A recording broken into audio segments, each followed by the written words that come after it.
Here's some more on self-interest. If you wish to find, you must search.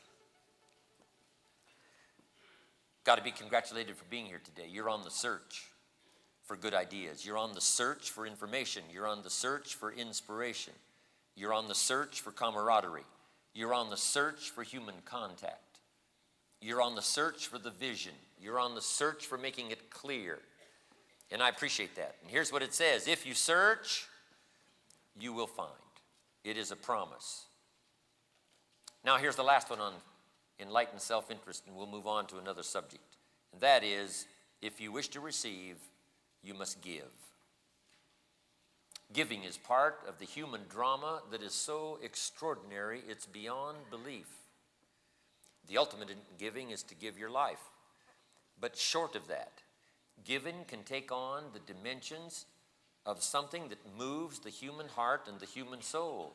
Giving is the widest, broadest, deepest, most incredible opportunity life can possibly afford. The ability to give, the ability to share, the ability to take a piece of your life and invest it in someone else's life. And here's your best chance for a miracle, investing life into life. Just take that phrase with you and ponder it. I've used it before, but it bears repeating. I have a chance today to invest my life in how many people's lives? Quite a few. No telling how many miracles might come from this opportunity to invest a piece of my life into your life, to invest a piece of my experience into your consciousness, and let the genius of your mind pick that up along with the rest of what you've heard here on this special occasion, and see if you can't transform it into a tapestry. You can't transform it into harmony. You can't transform it into activity and enterprise and business. And then you'll deserve the return. If you give, you receive. In fact, the prophet said this, it's much better to give than it is to receive. Now, for those that are not educated, that wouldn't make sense. But here's why giving is better than receiving.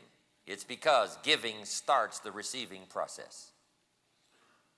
That's why it's better. Giving does not mean it's gone. Giving means it's invested. What do we expect from an investment? A return. And here's the rest of it. A return multiplied. Now, here's the last part of enlightened self-interest that is so important. All sophisticated people would say, I wish to pay fair price for what the paying will make of me. Just make that note. I wish to pay fair price. You're going to be asked to pay, not just the cost of being here in time and money. You're going to be asked to pay fair price as you move through life, as you move into this opportunity, as you move out there into the marketplace. You're going to be asked to pay. But here's what you want to say. I wish to pay because being able to pay has made something of me. And that's the greatest value in life. Not what you get, but what you become. Be willing to pay this price here in time and effort and energy. A bit of your cash, yes, but the biggest cost is going to be your time. The biggest cost is going to be your energy, your effort. Putting in your language, putting in your words, using your vocabulary and your skills to the best of your ability. Investing it. Paying the price, picking up the tab. Considering the cost, yes. But the price here is very small for the return. Because the return can come back multiplied in so many ways. Not only multiplied for your income, but multiplied in satisfaction, multiplied in self-esteem. You can imagine, as I now get to travel the world, and as I get to come back here. People said to me, Mr. Rohn, the last time. They said to me a few months ago. They said to me 6 months ago. They said, Mr. Rohn, at the convention. Here's what's happened to me since then. Your words have meant something to me. I've watched the programming, and it's touched my life. I've heard it. And I've gotten value from it. Thank you so much. You see, you can't buy that with money, right? You got to go through customs. You got to get on an airplane. You got to stay in a hotel. I don't need to stay in another hotel. I don't need to sleep in a strange bed. I don't need to eat coffee shop food. But guess what? I gladly do that. I'll eat Denny's any day. If it's on the way to talk to you, any day.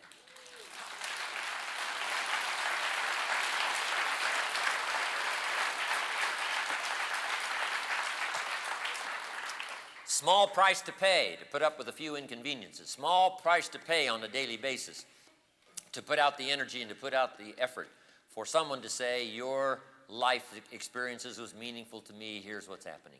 Small price to pay for the return.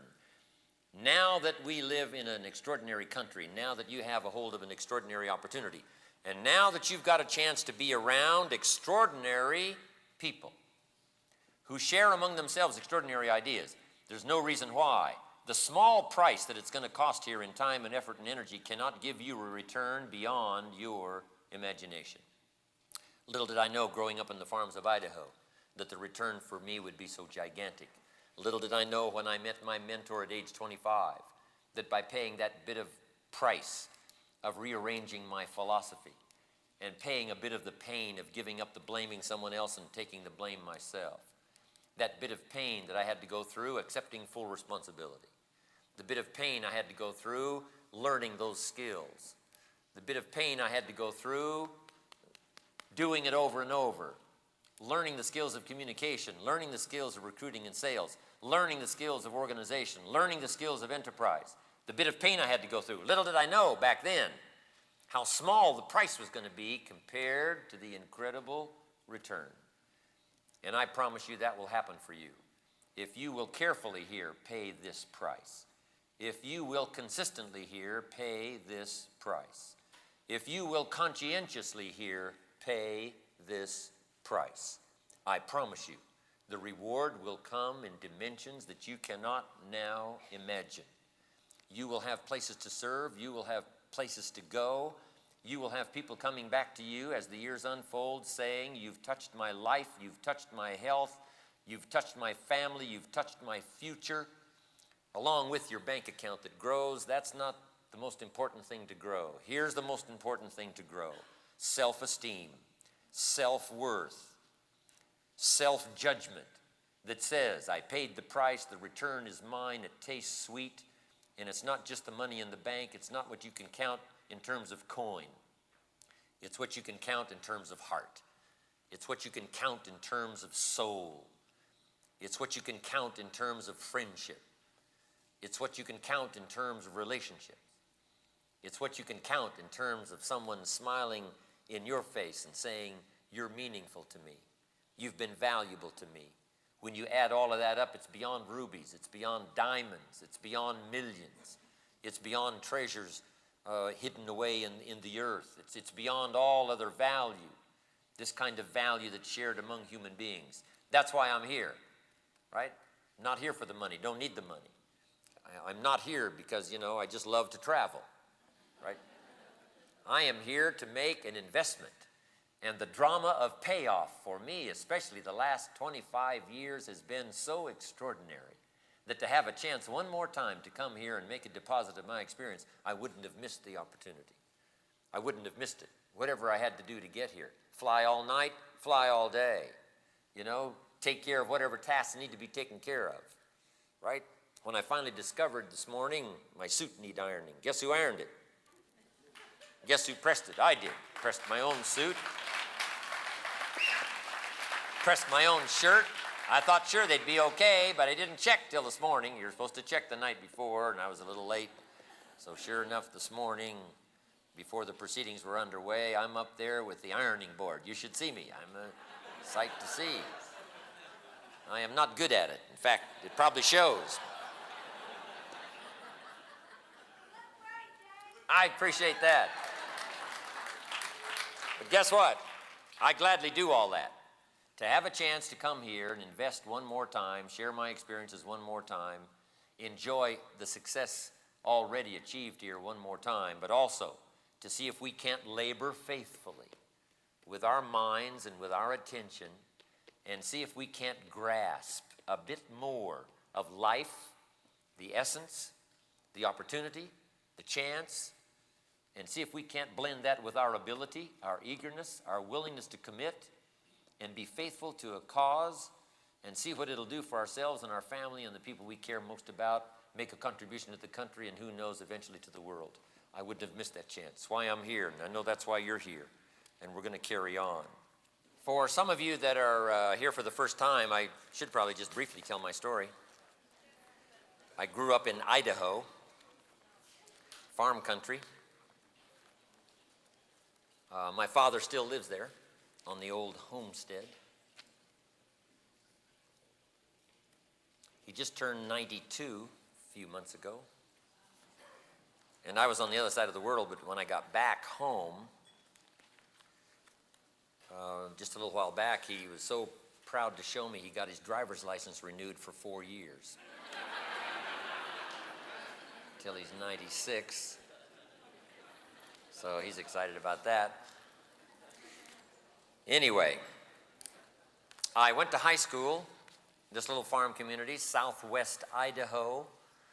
Our farm overlooks the Snake River. Neat place to grow up.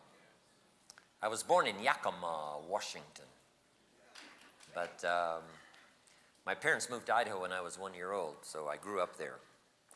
And I went to high school, graduated, went to college 1 year. Halfway through my second year, I decided I was smart enough and quit. Big mistake on my part, but I made it. Thinking I'm smart enough to get a job, and at the time I thought, you know, if you're smart enough to get a job, how much smarter do you need to be? So with that bit of shallow thinking, I quit school, went to work. A little while later, with some fancy promises, got a young lady to marry me. Fortunately for me, she said yes. We started a family, and I'm out there working as hard as I can, but falling a little bit behind every year. Probably normal, living the normal average American young couple's life. But I'd made these big promises, and I was working hard and trying to make it fit. But by the time I reached age 25, I got pennies in my pocket, nothing in the bank. Creditors now calling once in a while, saying, you told us the check was in the mail. I'm getting embarrassed by all that. And really embarrassed about being behind on my big mouth promises to my family, wondering what should I do? Where could I go from here? And then good fortune came my way.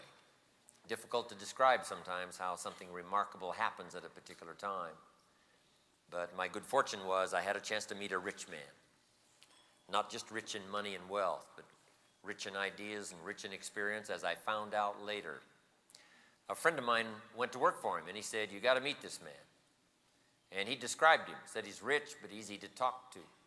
His philosophy of life was unique. And I got so intrigued, I said, I got to meet this man. Had a chance to meet him, Mr. Shoaff, Earl Shoaff. I was impressed. He was rich, obviously. But he was easy to talk to, comfortable to be around.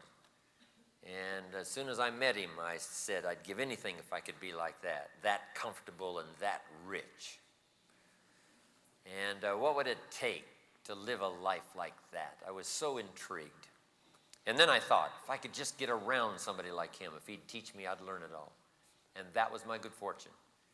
He hired me a little while later, and I worked for him for 5 years before he died at age 49.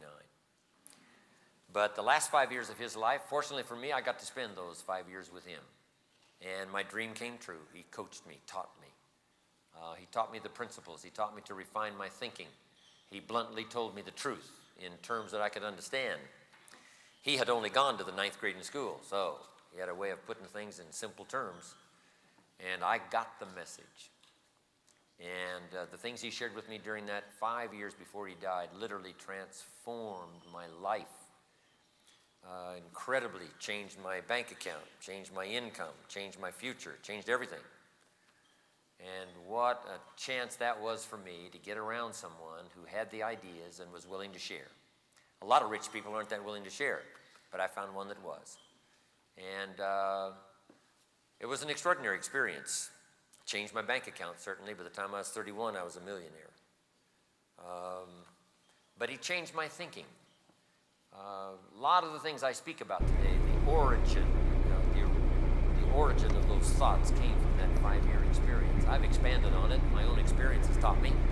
And I've had other mentors along the way that have added to my life, given me things to ponder and wonder about. And they have coached me and taught me along the way. But this was the beginning. Now, my parents laid a great foundation. I was an only child. You know, they spoiled me. But they also taught me, laid a good foundation that served me as an anchor all these years. But Mr. Shoaff opened up the world. and let me know that I could become anything I wanted to become. My income could change, my health could change, my relationships could change. I could do whatever I wanted to, travel the world and live an extraordinary life. He opened that all up for me during that 5-year period. So I will always be grateful for having a chance to meet someone and to spend some time with someone who cared so much about investing in someone else's life. I was the beneficiary. I promised him before he died that I would share with the people I worked with like he shared with me. And that was the beginning. I didn't know it was going to be for the public. And now I do public seminars. Living in Beverly Hills, a man said to me once, "Jim, you got to come tell your story to my service club, the Rotary he belonged to." And I went and shared this breakfast speech. They liked it. My phone rang 2 more times that day. And I started spending some time talking now, little talks, breakfast talks, luncheon talks for the public, for these service clubs, outside my own business. And liked it very much. Then one day a man said, "If you'll come talk to my management and salespeople, I'll pay you." And that started a whole brand new career, speaking for companies, corporations, as well as for the public. But it started with this man who was willing to impart to me his teaching and his training over a 5-year period. And some of the notes that I'm now about to share with you, you'll find, I'm sure, some identification with, because the little company he had me start with that he was a part of was called Abunda Vita. Abunda Vita was a little multi-level company, we called it back then, network marketing we call now, and that was the first time I had ever seen the increasing discount schedule. And my mother had studied nutrition, so I was interested in nutrition, and this little Abunda Vita program was a nutritional product, and here's what we called it, a nutritional support system. When you eat a plate full of food, you can't be sure that you've gotten all the vitamins and minerals. So if you take these 2 greens and 1 yellow, now that erases the question mark, and now you're sure. And so I started with that little product and got introduced to network marketing. Now, he got me to building homes and developing land. I built homes in Arizona and a few other enterprises. But what made the most impact on my life was my association with him in network marketing.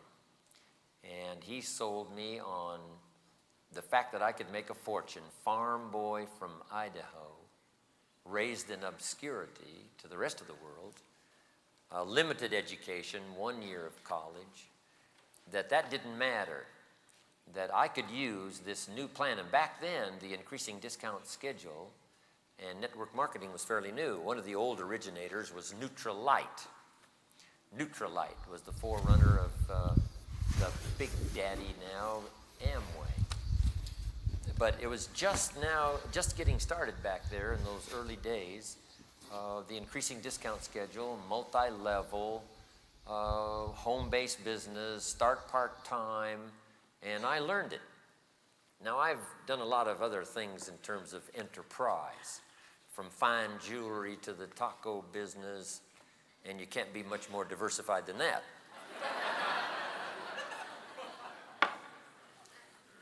To personnel agencies, to land development, to building homes, to whatever intrigues me around the world.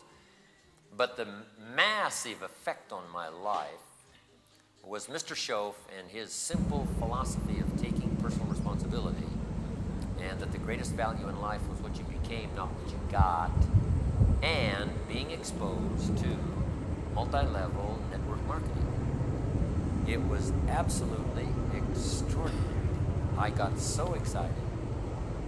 I could hardly sleep nights that first year. I multiplied my income by 5 first year. I started part-time. My first goal was to make as much money part-time as I was making on my full-time job. I did that in about 4 or 5 months. My next goal was to make twice as much money part-time as I was making full-time. I did that in about 7 or 8 months. Now I'm still reluctant to go full-time. And the reason? I didn't want to give up my story. if I could show you a way to make twice as much money part-time as you're making full-time, would you be interested in at least taking a look? I'm telling you, I could recruit anything that breathed. At least I could get them to look. So finally, it didn't make sense not to go full-time, but I was reluctant. I wanted to keep that story, making twice as much money part-time as I was making full-time. Now, I didn't have much of a challenge because I wasn't making that much money. By the time I ended the first year, though, I did multiply my income by 5. Now, it didn't take all that much to multiply it by 5 because I was a clerk in a store working for Sears when I met Shoaff off the farm, so I wasn't doing very well. But anyway, what a drama that was on my life. And my other enterprises are all special to me in all the things I've done. Mr. Shoaff gave me an entrepreneurial idea. He said, find a uniquely successful, a uniquely talented person and build a company around him. My home building company in Arizona was such an enterprise. And give them a piece of the action, set it up and go for it. What a time saver that turned out to be later. Because I used to start something and try to find somebody. He said, no, find somebody and then start something. So I did that. And now, of course, in Idaho, it's agriculture and livestock. My neighbor and I are going to probably put a little vineyard in. Idaho's getting to be famous now for its wines. A little place called St. Chapelle. Neat little place. And so all that diversity. But the drama that changed my life and still affects my life, and the people I love to spend the most time with are people like you that find this kind of opportunity that has such a magnificent reach and does so much in terms of exposing you to ideas for personal development, setting goals, leadership, and all the rest of the skills that are difficult to come by working in orthodox corporate America. Now, orthodox corporate America is part of the stability of America, and it's part of the scene, it's part of the marketplace. But the dynamics, especially in the last 50, 60 years of network marketing, giving a chance for what I've been teaching kids now for a lot of years, for capitalism to flourish at the grassroots level. A senator asked me not long ago, what is it about multi-level? What is it about network marketing that makes it flourish so well? And here's what I told him for your notes. I said, it's grassroots capitalism in action. And I was exposed to that at age 25, how to turn pennies into fortune. Now, years ago, it used to be franchising, but they finally got out of reach for the average person to reach for. So along comes network marketing, a chance to turn desire into riches. Napoleon Hill wrote the book, Think and Grow Rich. And here's part of the essence of the book, how to turn desire into riches. Now, there's some steps in between desire and riches, but you begin with the desire. And that's what's phenomenal about network marketing, a chance to turn pennies into fortune, a chance to turn nothing into something, a chance to truly make the American dream come true by participating in capitalism at the grassroots level. I learned all that when I was 25 years old. I was so stunned by the increasing discount schedule marketing plan.